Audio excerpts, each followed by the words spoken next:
Archaeological evidence confirms the Bible once again. We had Noah's Ark in Turkey, CIA documents found the Ark of the Covenant, AI verified the Shroud of Turin, and now this. In a remote corner of the Dead Sea, something buried for thousands of years is rearing its head, and it's low-key shocking the world. Once dismissed by skeptics as a myth, now standing tall as a pillar of salt are the remnants of the haunting biblical tale of Lot's wife. And the proof that this is the actual pillar from the book of Genesis is slowly becoming undeniable. Now, to the casual, uninformed observer, this column of salt might seem kinda unimpressive, a peculiar geological formation at best. To really understand the significance of what was discovered here, you kinda need to know the story behind it. It starts with a man named Abraham, who's kinda like the OG granddaddy of all major world religions, his descendants forming the family tree of prophets and significant people in the Bible. Well, one day, God tells Abraham that these cities of Sodom and Gomorrah were becoming super evil and corrupt, indulging in idolatry, gluttony, promiscuous immoral behavior, murder, theft, power abuses, pride, and mocking behavior. Basically, modern-day Los Angeles. And yes, if you add a Y to the end of Sodom, that's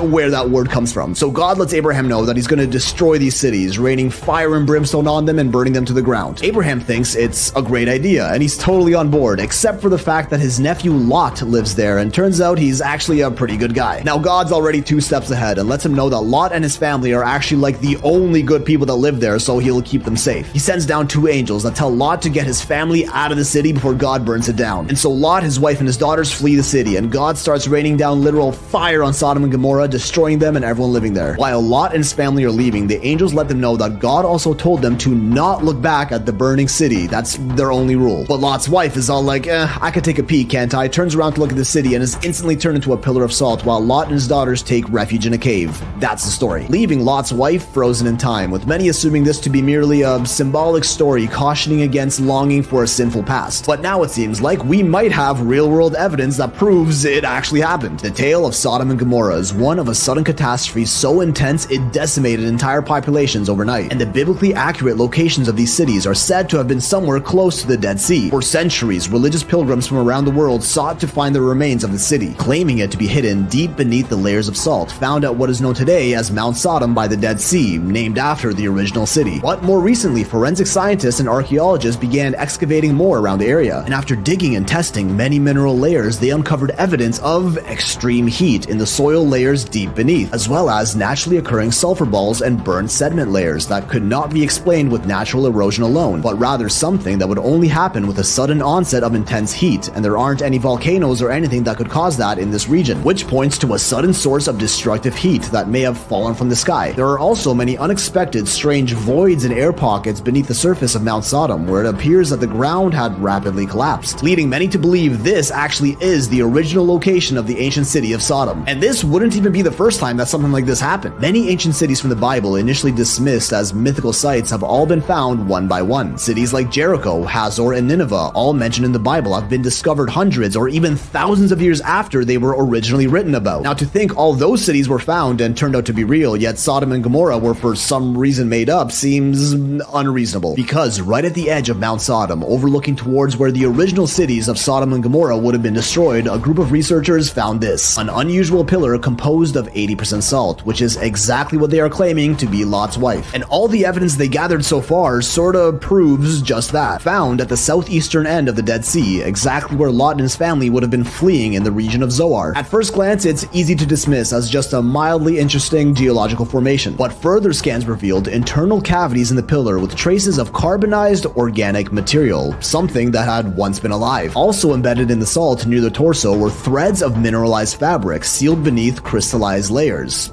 Close. Radiocarbon dating of nearby sediment placed the surrounding ash layer at roughly 3,700 years old, exactly the time window scholars associate with the destruction of Sodom. The lab from Jerusalem also confirmed that within the salt pillar were traces of fossilized collagen, a protein only found in organic tissue, which was also verified by multiple other independent labs. And the only way anything like that could have been preserved in a shape like this is through an event that involved extreme heat and a flash explosion, all evidence that highly supports this claim. Naturally, there's a lot of skepticism around this, with geologists claiming that salt formations like these are actually quite common, despite there being none other of this nature in the region. Also noting that it's about 20 meters high, much too tall for a woman, and for all we know, Lot's wife wasn't a giant. But then again, the story does say she was turned into a pillar of salt, not a statue of salt. It could very well be the case that the formed pillar was much taller than her encased in it, with the researchers behind this find even quoted as saying, "We found something that matches the story more closely than we thought was possible." A skeptic mineralogist from Oxford University admitted that whether this actually is Lot's wife or not, it is something the geological world has never documented before. Yet there actually are historic records of this beyond just the Bible as well. Josephus, a 1st century historian, recorded in his work The Antiquities of the Jews that he had seen Lot's wife with his own eyes, writing, "But Lot's wife, continually turning back to view the city as she went from it, was changed into a pillar of salt, for I have seen it, and it remains at this day." An old manuscript from a museum in